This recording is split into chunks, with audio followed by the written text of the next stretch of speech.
Ýörgideli Shahyr. Şiiraly Nurmrادف. Ýörgideli Shahyr göter goşuňy. Wagt senne goş barmy? Göter goşgyňy.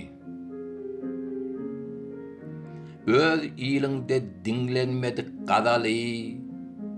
Öz ýylyňda öňlenmedik gadaly. Başga ýurtda, başga dille ýadaly.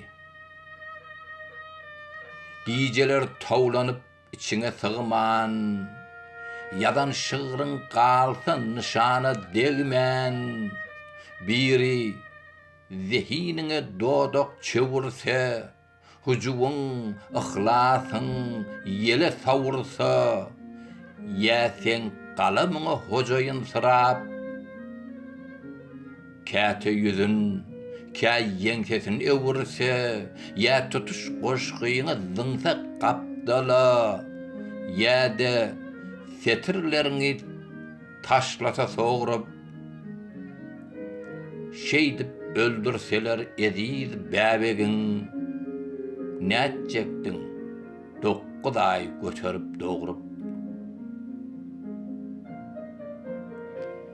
Kiçi dillen bärde yazıp bilmesen, şöhret ummanını yüzüp bilmesen, sürün ortasyny gezip bilmesen, gazalın türkmene gerekdir öýdüp, umid sapagyny özüp bilmesen,